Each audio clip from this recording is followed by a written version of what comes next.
The French-Italian opera singer Roberto Alagna is said to have inherited Pavarotti's mantle as the world's greatest operatic tenor. Oh my God. Yes. Will you accept that? I don't know. I don't think about that. I think about singing. That's all. He's touring Australia for the first time after a hugely successful season at the New York Metropolitan Opera, starring in performances of Madame a Butterfly, among others. He will be playing a string of concerts here in Australia, including one at the Sydney Opera House on Thursday, where he'll be accompanied by the Australian Sinfonietta. He joins me in the studio now, as you can hear. I can't believe you've never been to Australia before. Yes, I don't know why. It's incredible, yes, because now I sang, my career started 33 years ago. And it's my first time in Australia. Never too late. Yeah. Well, this is interesting. To sing opera, I think you need to have an operatic backstory. You need to have a big life. And you have a wonderful story. Your parents came from Italy. You were born in Paris. In Paris. Now, why are you not being a good accountant like your parents wanted you to be? You could have had a successful life. What are you doing here? I was good for nothing, just singing, and sometimes even singing. You have to study also. But it's like this. I don't know. My mom was all the time afraid. With artistic career, with artistic professions, and she asked me, please, you have to do something to be sure to have a wonderful profession and everything. I said, okay, I will be an accountant. Accountant, yeah. But it was not for me. And what gave you the idea that this rarefied thing to be a tenor, to make your voice sound in that almost unnatural way for a man, that beautiful thing, a tenor voice? How did you even think of that as an idea? For me, I never imagined to do this, because for me it was something not human. The operatic voice, it's something not human, and especially the tenor. But I remember when I was a child, my uncle, my grandfather, my father, everybody were tenor. And when I tried, I said, it's impossible. I can't reach that note, that power, because I was too young, in fact. And I started to study opera when I was 17.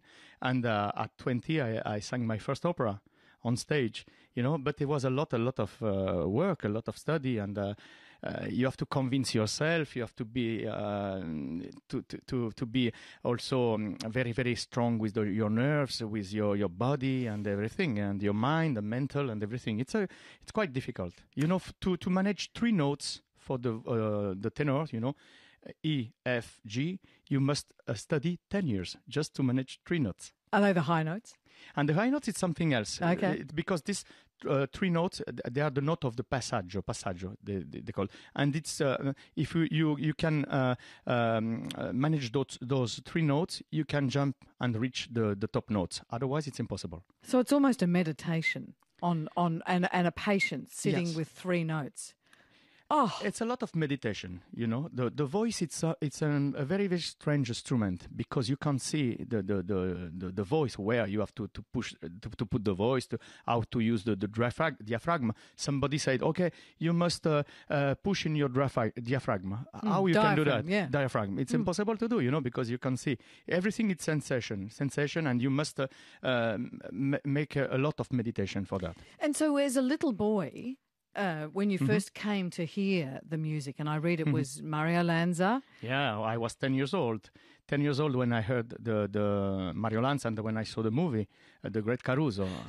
That was it? Yes, it was The Great Caruso. But for me, it was a little bit special, because my great-grandfather was born in America, in New York, and he died there. And he was tenor too, and he met Caruso, they became friends. And when my great-grandmother told me all those stories, because when she died, I was 20 years old, quite a long time to understand everything.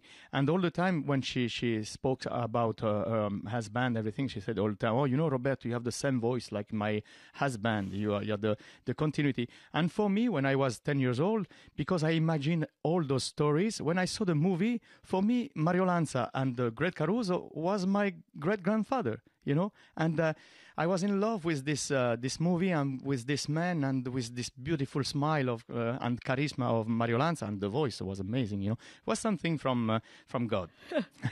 And so, as a boy, then you're imagining this voice in your head as Yes. you practice your. Is it EFG? You're practicing your EFG. Yeah. Where is your first stage? Where do you first sing to people?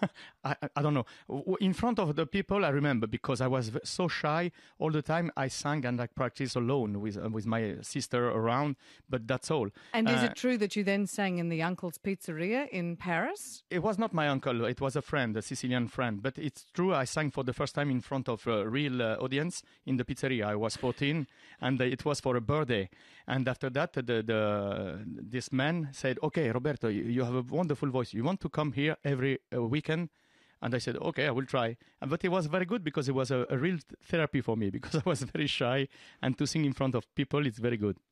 Now, you have a Luciano Pavarotti story, and you know the Australian connection with Luciano Pavarotti. No, what? That his career really began, Yes. was turbocharged With Dame Joan Sutherland, with yeah. Dame Joan Sutherland, La Exactly. Stupenda. Yes, so La Stupenda. therefore, there's the Australian connection.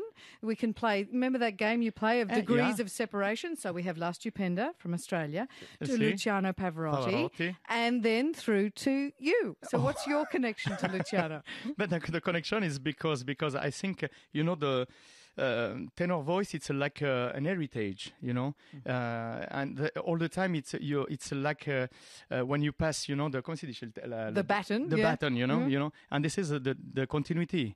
So you met him when he was signing autographs. Yeah. And what did you say? I want to be a tenor. No, not at all. I was too shy for that. It's this guy, I told you, the owner of the pizzeria. He was very, very. He was not shy, and he came there and he spoke with a girl. And he said that to this girl, well, in fact, he was the girlfriend of Pavarotti. Shh, don't say that. Don't tell his wife. No. In that time. And he came to her and he said, "Oh, yeah, this young guy, it's a young tenor." And she took my hand and she brings me to Pavarotti. And when Pavarotti asked me, "Oh, you are a tenor?" I said, No, I'm just a little singer. I was too shy for that. But he was moved by me. I don't know why. Maybe because my background, my migrant family and everything. And he said, "Okay, I would like to listen your voice." And I said, "Okay."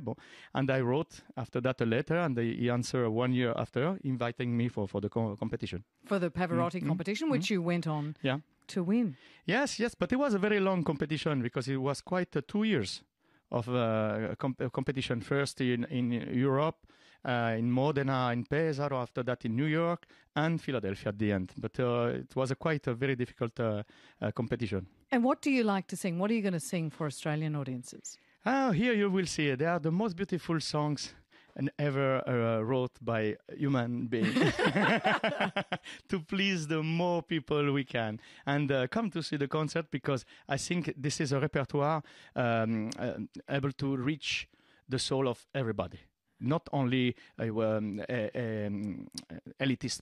It's not elitist, is it? It's not it elitist. moves you. It's very, very popular music, but also lyrical with a top note, sure, but a dramatical moment, sad moment, and very happy moment with the joy and everything. I think it's a wonderful repertoire for people even who go for the first time to listen this kind of concert. Is it too early in the morning to ask you to sing? I don't know. You want to? Yes, for me it's late now, because now it's time to sleep for me. But last night I slept just 1 hour. But you want something? Okay. Tell that me would what. be lovely. Which one? You can't sing Nessun Dorma at 9 o'clock But in the morning, can you? It's Nessun Dorma. I want to sleep now. Yeah, then and Nessun Dorma, it's nobody sleeps. You choose. We have 1 minute. You Ok, tu puro principessa nella tua fredda stanza, guardi le stelle che tremano d'amore e di speranza. Ecco.